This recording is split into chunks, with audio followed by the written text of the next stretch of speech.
Setmana a setmana hem comprovat que Catalunya és un país de paisatges extraordinaris. Un territori que s'expressa en una gran riquesa de contrastos, de formes i de colors. La bellesa, la varietat, l'espectacularitat de molts dels racons de Catalunya fan gairebé impossible escollir el millor.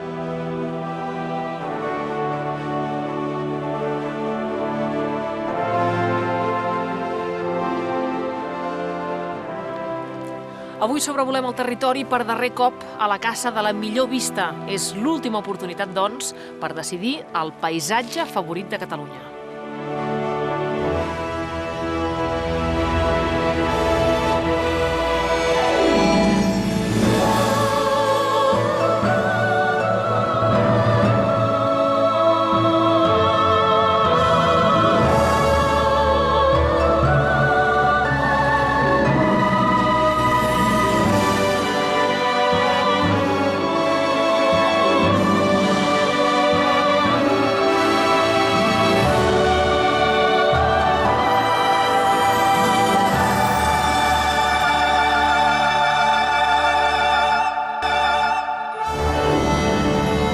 Ens dirigim cap a l'últim paisatge d'avui, una de les comarques més extenses de Catalunya. Com que no la podem visitar sencera, ens aturem en alguns dels seus racons més esplèndids. Rosa Oriol de Tous viu i treballa a Manresa. Ha viatjat per mig món i el disseny de les seves joies triomfa arreu. Però la seva terra són les seves arrels, el Bages.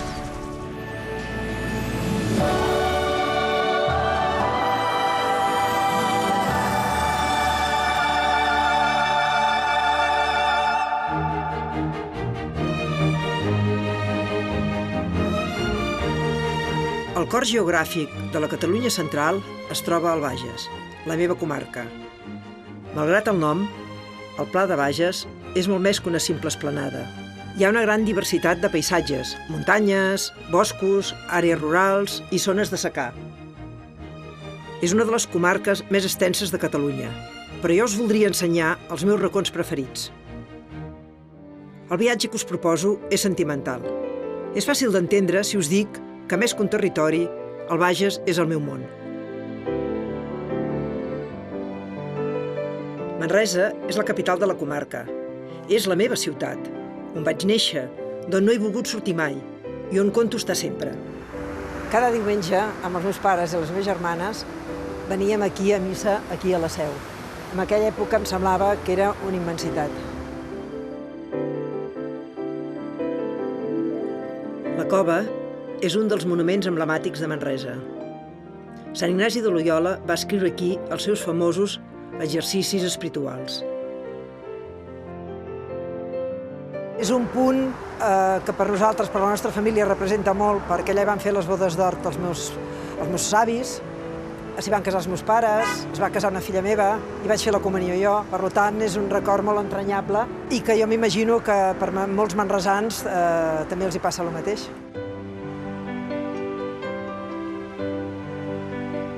Però quan era jove, on passaven les coses realment importants, era en aquest edifici modernista que hi ha al mig del passeig. Fa més de 40 anys que jo venia aquí al casino amb els meus amics, el diumenge al migdia, a prendre'ns un martini. I també recordo que la meva posada de llarg va ser precisament aquí. Quan veig les fotos, no m'agrada ni la foto, no m'agrado jo, no m'agrada el vestit. Però bueno, era una altra època. Manresa va tenir una època d'esplendor gràcies a la indústria textil a principis del segle XX. Alguns dels empresaris que van fer fortuna van encarregar a un grup d'arquitectes locals la construcció de les seves cases d'estil modernista.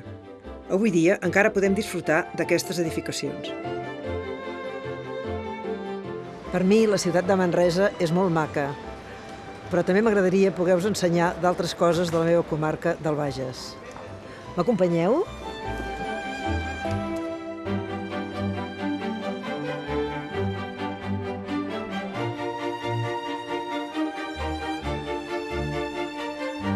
Anem direcció a Sant Fruitós de Bages. Allà es troba una de les joies arquitectòniques de la comarca, el monestir de Sant Benet, amb més de 1000 anys d'història.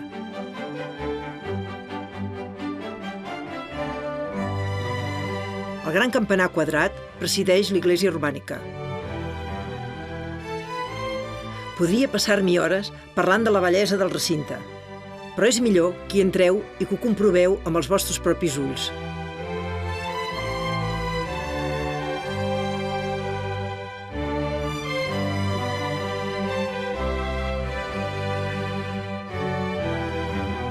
No ho puc negar, a mi em té el cor robat. Aquesta escala és original? Aquesta és l'escala original, al costat de la font de l'abat Frigola. De fet, la gent de Manresa venien aquí a fer-se les fotos, el que passa és que nosaltres no la fem servir, perquè rellisca moltíssim i aleshores la gent va per una altra escala.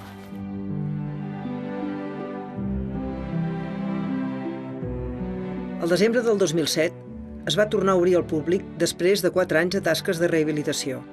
200 operaris van treballar de valent per lluir el passat sense deixar de banda cap comoditat del futur. El resultat és impressionant.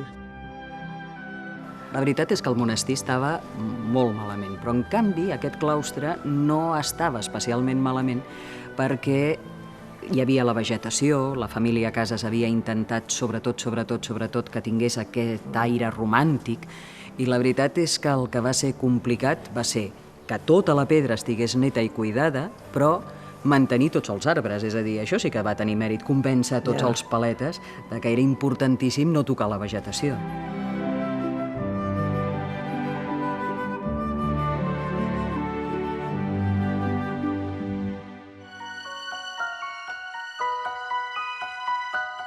De vegades, quan estic molt atrafegada, m'escapo una estona al claustre. De seguida connecto amb la pau i la serenor del jardí. Aquí em sento molt bé. Potser és perquè de petita volia ser monja. Després d'uns moments de relax, ens tornem a posar en marxa. Ara us voldria ensenyar un dels paratges més desconeguts que de ben segur us sorprendrà. Caminant per immensos camps, ens trobem amb la Séquia, una canalització que porta l'aigua del riu Llobregat i que es va construir perquè a Manresa no hi hagués sequera.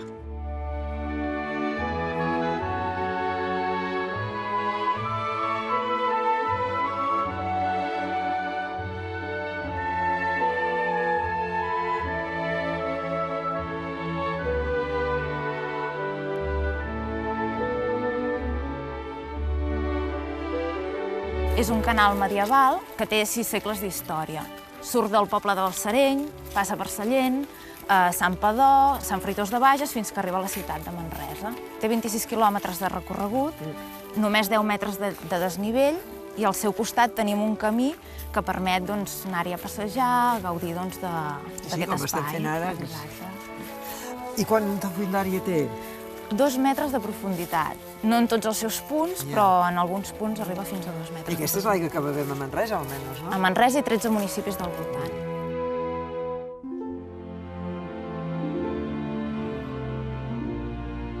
Al marge de la seva indiscutible bellesa natural, la Séquia és una de les principals obres d'enginyeria hidràulica de l'època medieval. Aquest és un pont que anomenem punterrons. Són uns ponts medievals que trobem al llarg del recorregut de la Séquia. Aquests ponts serveixen tant per pas d'aigües pluvials, de les aigües de la pluja, com també pel pas de la fauna, perquè si no el canal faria de barrera.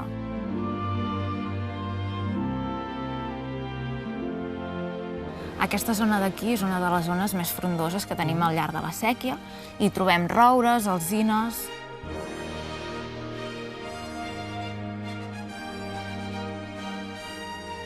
Us presento una altra de les joies que tenim a la comarca, el Castell de Cardona. La fortificació es va aixecar per defensar les explotacions de les mines de sal. És un vell conegut, però sempre que vinc no deixa d'impressionar-me. Val la pena pujar aquí dalt a la torre del castell, només per veure aquestes magnífiques vistes del Bages.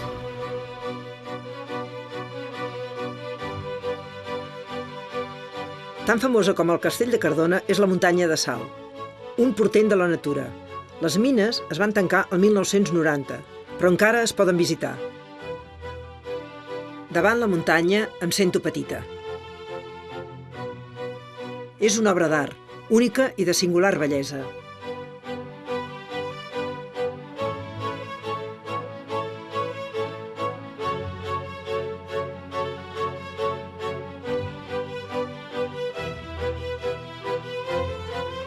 Rosa, què et sembla si ens posem al casc? Sí, si ens l'hem de posar. I tant, que farem una passejada per l'interior de la muntanya. Molt bé. Som-hi? Som-hi.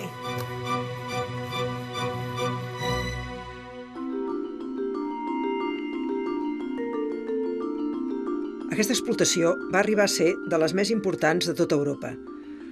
Tenia 200 quilòmetres d'extensió, més de 1.000 metres de profunditat i les entranyes carregades de sal.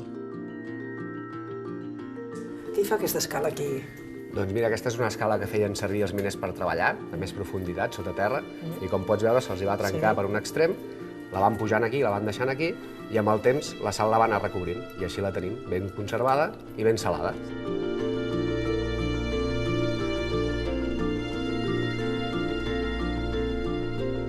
Per nosaltres, aquesta galeria que veiem aquí és la Capella Sixtina, perquè és la més gran de tota aquesta zona de la muntanya. Com pots veure, la sal té molts colors diferents i, a més, hi tenim moltíssimes estalactites i també columnes de sal. I és comestible, aquesta sal? Sí, aquesta sal és la mateixa que podríem posar a les amanides. Ja veuràs, provem-la, a veure si està al teu punt. Sí, és veritat. Sí, està bona? Està bona, està bona. No em direu que no és un lloc únic al món. Per molt que ho pensi, em costa entendre com va arribar fins aquí tota aquesta sal. Encara que sembli mentida, l'oceà Atlàntic fa 40 milions d'anys arribava fins aquí, fins a Cardona. El que va passar és que amb el pas del temps aquest oceà es va evaporar i va deixar tota la sal en aquestes terres. Per això tenim la muntanya aquí.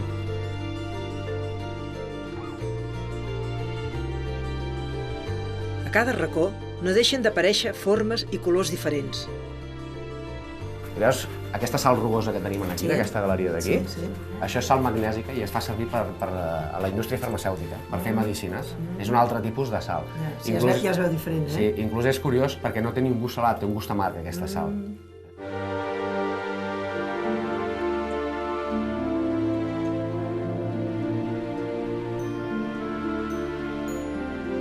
Surto bocabadada de la visita.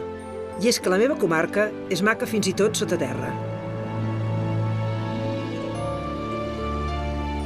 Com veieu, el Bages té una mica de tot. Té rius, té boscos, té monuments, mines, i per això m'agradaria que fos el vostre paisatge favorit.